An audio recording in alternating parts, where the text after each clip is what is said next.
परम शांति। आज मैं बेहद के बच्चों को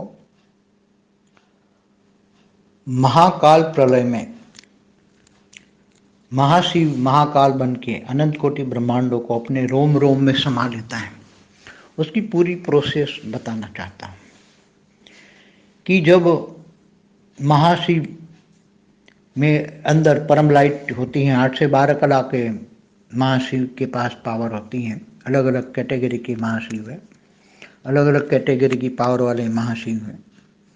तो जो जितनी पावर होता है इतना बड़ा वो गैलेक्सी बनाता है अपनी, या कोई लोग पावर ज़्यादा हो मगर भी छोटी भी बनाते हैं रक्षा के कारण, मेंटेनेंस के कारण। कोई बड़ी भी बनाता है, छोटी भी बनाता है। तो जब वो उसके पास महाशिव के पास पावर लगभग लगता है कि अब 90% खत्म हो रही है और 10% ही बची हैं महाशिव के पास परम लाइट। बीच में महापरम धाम है, महापरम धाम वो अब 10% पावर से भरा पड़ा है। क्वालिटी और क्वांटिटी पावर की कम हो गई है। तब आकारी महाशिव महापरम धाम में प्रवेश करके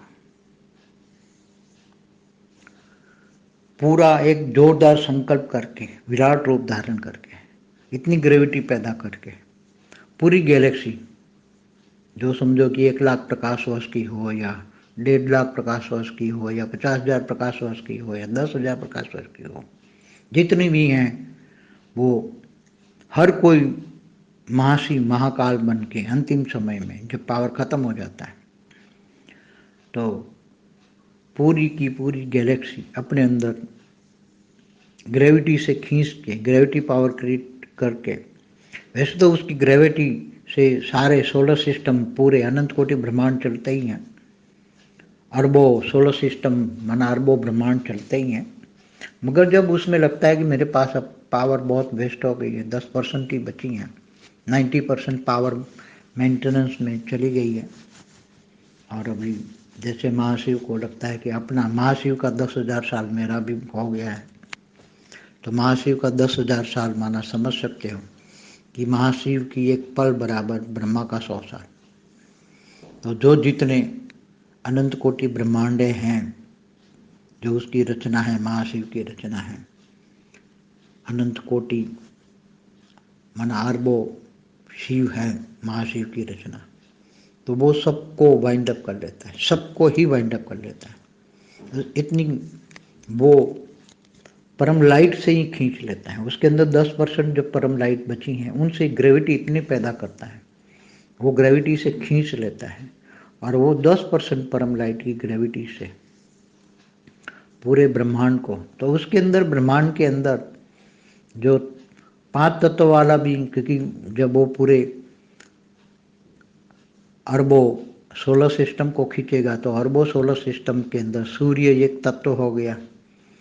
सूर्य के आसपास ग्रह उपग्रह जो हैं सोलर सिस्टम में, वो सब उसके अंदर समा जाएंगे।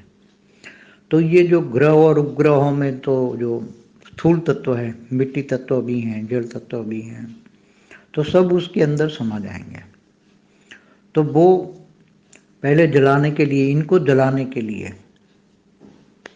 परम अग्नि तत्व क्रिएट करता है महाशिव। महाकाल बनना माना परम अग्नि तत्व क्रिएट करना, और परम अग्नि से ये सब कुछ जलाकर भस्म कर देता है, मतलब परम अग्नि में समा जाता है।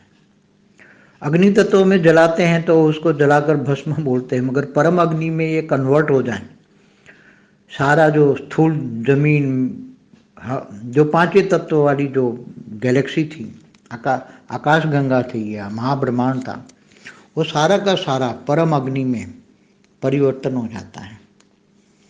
और वो अग्नि तत्व में जो सारा का सारा परिवर्तन हो गया, फिर उसको वही प्रोसेस करनी पड़ती जो शिव प्रोसेस करता है, कि परम अग्नि से परम वायु से परम आकाश से परम महातत्व से फिर परम लाइट में सब कुछ कन्वर्ट हो जाता है।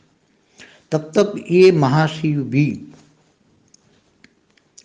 एक पूरी प्रोसेस में रहता है, तो वो कैमरे में नहीं आएगा। तो वो जगह का पोर्शन, बहुत बड़ा पोर्शन होता है, पूरे गैलेक्सी खाली हो गई, इसका जो स्पेस में पोर्शन होता है, तो वो दिखेगा नहीं।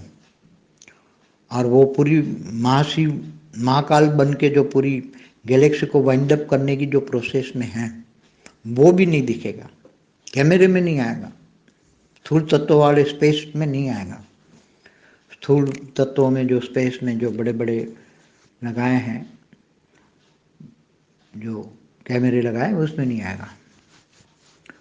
तो ऐसे उसको तो, ये तो सुपरमासिव ब्लैक होल रियल में बन गया, सुपरमासिव ब्लैक होल बन गया शिव का, सूर्य में प्रवेश करके महाकाल अग्नि पैदा करना और पूरे ब्रह्मांड को जलाकर वो भी ब्लैक होल बन गया, ये सुपरमासिव ब्लैक होल बन गया। तो अब ये सुपरमासिव ब्लैक होल बनकर दोबारा सर्जन के लायक बनने में बहुत बड़ी टाइम लगता है महाशिव को वापस अपनी ओरिजिनल स्टेज में, अपनी अनादि स्वरूप में। जब वो ब्रह्मांड का सर्जन किया, उसी टाइम पर जो परम लाइट की स्टेज में था, केवल परम लाइट ही थी, उसके आत्मा में केवल निराकार स्टेज था, परम लाइट में था। तो वापस जो परम लाइट की स्टेज में आने के लिए उसके बहुत, जितना 10,000 साल तक ब्रह्मांड वो चलाता रहा, अपने 10,000 साल, महाशिव के 10,000 साल, ब्रह्मा को तो कितने साल हो जाएंगे, सोच भी नहीं सकते। तो 10,000 तक उसको दोबारा प्रोसेस करनी पड़ती है और फिर दोबारा महाशिव ओरिजिनल फॉर्म में, अनादि स्वरूप में, बीज रूप अवस्था में आता है, तब फिर से दोबारा सर्जन करता है। तो एक पूरी प्रोसेस। तो वो अब जो सुपरमासिव ब्लैक होल बन गया, तो क्या दूसरी गैलेक्सियों को नहीं खाएगा? वही सेम प्रोसेस करता है। कई बार बड़े बड़े सुपरमासिव ब्लैक होल, इतने बड़े ब्लैक होल, इसके पास इतनी एनर्जी है, ग्रेविटी फोर्स है, तो आसपास वाली छोटी छोटी गैलेक्सियाँ हैं, उनको अपनी ग्रेविटी से खींच के पूरे वायुमंडल में, स्पेस में घूमते रहते हैं ये, और छोटी छोटी गैलेक्सियाँ हैं, उनको पूरी की पूरी खींच के अपने अंदर एब्सॉर्ब कर लेते हैं, समा लेते हैं। उनको भी पूरी गैलेक्सी हैं, तो उसको भी परम अग्नि में कन्वर्ट करके फिर वो पूरी प्रोसेस करते हैं और उसको परम लाइट में कन्वर्ट कर लेते हैं। छोटी छोटी कई गैलेक्सियों तो वो, और हर कोई बड़ा बनना चाहता है। मैंने बोला 16 कला तक आत्मा में पावर ना आए, तब तक हर कोई चीज़ बड़ा बनना चाहता है। तो ये सब प्रोसेस अति सूक्ष्म जगत में, विजिबल दुनिया तो बहुत 156 बिलियन लाइट ईयर्स हैं, मगर जो अनविजिबल दुनिया जो, और वो कैमरे में तो आएगा ही नहीं सब चीज़ें, ये पूरी प्रोसेस आती है, क्योंकि परम लाइट की प्रोसेस होती हैं, परम तत्वों की जो प्रोसेस है, परम अग्नि की प्रोसेस हो, परम वायु की हो, तो ये सब प्रोसेस तो ये स्थूल कैमरे में नहीं आएगी। इनके लिए स्पिरिचुअल कैमरा चाहिए, उनके लिए परम तत्वों का कैमरा चाहिए। हाँ, उनके अंदर अगर जब आगे दूसरी गैलेक्सियों में कहीं ऐसे ऐसे बैठे हैं कि इनके पास परम तत्वों के कैमरे हैं, मगर वो भी कोई ऐसे अच्छे अच्छे लोग तो धरती पर कभी आएंगे नहीं, ना उसको फोटो निकालेंगे। तो ऐसे अच्छी अच्छी आत्माएं घूमने फिरने वाली आती हैं, जो दूर दूर से आती हैं, बहुत गैलेक्सियों में तो बहुत दूर दूर से आती हैं। गैलेक्सी कैसे बनी, क्यों बनी, उसका पूरा हिस्ट्री ज्योग्राफी पढ़ते हैं। तो ये ऐसी बहुत आत्माएं, मगर अच्छी भी बैठती हैं, अच्छी भी हैं कि जो दूसरी गैलेक्सियों को हप नहीं करती, अपने अंदर नहीं समाते, अच्छी आत्माएं भी होती हैं। मगर ज़्यादातर हर कोई को बड़ा, जैसे धरती पर भी एक राजा होता है तो दूसरे आसपास के राजाओं को हरा कर, लड़ाई करके अपना राज्य विस्तार करना चाहता है। आज भी जैसे चाइना अपना राज्य का विस्तार करना चाहता है, जमीन का विस्तार करना चाहता है, तो इसके लिए लड़ाई क्या करती है। तो ऐसे स्थूल जगत में जो हो रहा है लड़ाई झगड़े, बहुत लड़ाई झगड़े धरती पर हुए हैं, पहले भी होते थे देवता और असुरों के बीच में, तीनों लोग ऊपर के और 7 पाताल लोग के, तो सभी मिल के लड़ाई झगड़े जमीन के लिए, यहाँ जगह के लिए, राजाई के लिए, अपने अधिकारों के लिए, मतलब मैं मान शान बढ़ाने के लिए, मैं इंद्र बन जाऊं, मैं त्रिलोकीनाथ बन जाऊं, ऐसे करने के लिए। तो ऐसे सूक्ष्म जगत में जैसे स्टार वॉर्स पिक्चर बना है तो जरूर किसी सूक्ष्म जगत की आत्मा होगी जिसने सब देख के आया होगा कि स्टार वॉर्स माना ब्रह्मांडों में आपस में एक दूसरे की लड़ाई करते हैं, तो जरूर सूक्ष्म जगत से कोई आत्मा आई होगी। उसने सोचा होगा कि धरती पर लोगों को मैं ये बातें, सूक्ष्म जगत की बातें, स्टार वॉर्स में कैसी लड़ाई हो रही है वो बताऊं, तो किसी को इंस्पिरेशन देकर एक फिल्म बनवाया होगा। इंस्पिरेशन दे के, जैसे पहले ऋषि मुनि ऊपर की दुनिया के बारे में लिखवाते थे किसी से रेत मार के, जैसे अपने 4 वेद 16 उपनिषद 18 पुराण जो भी शास्त्र बने हैं उन्होंने किसी न किसी ने रेत मार के लिखवाया है ऊपर की बातें।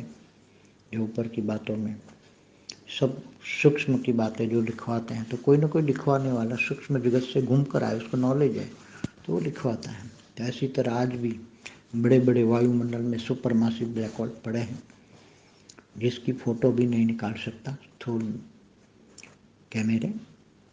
परम शांति।